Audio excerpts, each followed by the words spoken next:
Dajjal ini dilayani dan diikuti sepenuhnya oleh setan-setan jin. Coba bayangkan, iblis yang mempunyai bala tentara dari setan-setan yang tidak terkira banyak di jumlahnya di muka bumi ini bersatu berpihak dengan Dajjal. Maka merekalah yang akan membuat makar seolah-olah Dajjal betul-betul Tuhan asli.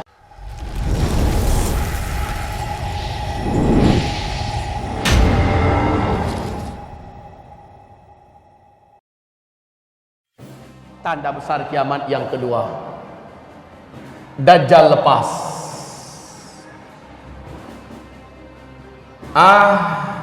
Manusia sudah mengimpi-impikan datangnya makhluk paling celaka ini. Manusia sudah lama merindu-rindukan datangnya. Kenapa? Didengar kabar Dajjal lah yang sanggup menyelamatkan manusia. Maka orang rindu ingin berjumpa dengannya, kecuali orang yang beriman. Orang beriman tahu persis Dajjal sudah dekat mau keluar. Lalu orang beriman makin merapat kepada Allah, makin banyak sujudnya, makin banyak angkat doa dan tangannya ke langit, makin minta agar Allah lindungi dari Dajjal. Dan ternyata benar, Dajjal lepas. Ma baina khalqi Adam ila qiyamis sa'ah fitnatun akbar minad Dajjal. Sejak Adam diciptakan sampai kiamat, tidak ada fitnah yang lebih hebat, yang lebih berat, yang lebih dahsyat melebihi fitnahnya Dajjal. Dajjal manusia biasa. Ma min nabiyyin mursal, tidak ada seorang nabi pun yang diutus oleh Allah ke muka bumi melainkan pasti memperingatkan kaumnya tentang bahaya Dajjal. Hati-hati Dajjal, hati-hati Dajjal. Setiap nabi ingatkan kaumnya, hati-hati Dajjal. Dan Rasulullah bersabda sallallahu alaihi wasallam, kalau saat Dajjal itu keluar saya masih hidup, saya yang akan menghadang Dajjal, saya yang akan melawan Dajjal, kata Rasulullah. Tapi kalau saat itu munculnya Dajjal, saya sudah tidak ada. Setiap kalian harus melindungi dan membela dirinya sendiri-sendiri dari Dajjal. Kaum muslimin, Rasul menyebutkan Dajjal itu orangnya seperti ini, anak keturunan Adam. Dia lebih pendek dari kalian sedikit, hanya satu orang. Jangan pikir Dajjal itu sebuah kekuatan yang besar, ya. Dia lebih pendek daripada kalian. Mukanya jelek sekali, matanya dua, yang sebelah kanan kata Rasulullah tertutupi oleh melelehnya daging bagian atas menutupi mata, lalu bagian ujung daripada yang menutupi ini lengket ke pipi dan ada membentuk semacam jengger ayam, ya, bergelantungan, jelek sekali pak. Kemudian matanya yang sebelah kanan itu seperti mau keluar dan nampak lengkungan seperti ini. Mata sebelah kiri sudah mau lepas, warnanya hijau kaca. Rasul mengatakan kulit Dajjal itu putih pucat kemerah-merahan, rambutnya keribu, di sela-sela rambutnya yang keribu ada rambut-rambut yang lurus. Lehernya lebih panjang daripada leher kalian sedikit, bahunya mereng, dadanya lebar, full daging, sekel pak, full daging, enggak gemuk tetapi sekel, lebar dadanya. Apabila dia berjalan, kata Rasulullah, kaki kiri dengan kaki kanannya, jempolnya saling berdekatan, dua mata kaki saling berjauhan, seperti ini. Jelek sekali. Kaum muslimin yang kami muliakan, tapi jangan lihat orang kayak gitu Dajjal gitu, keturunan Dajjal, ya. Rasulullah menyebutkan khusus orang yang beriman, yang menurut Allah masih ada iman di dadanya. Karena banyak orang nanti merasa dirinya masih beriman, padahal menurut Allah sudah nggak ada lagi iman di dadanya. Khusus orang beriman, dia diberi oleh Allah kemampuan apabila sempat tiba-tiba kepergok atau berjumpa dengan Dajjal, dia pasti bisa melihat ada tulisan kafir, kafir di antara dua alisnya.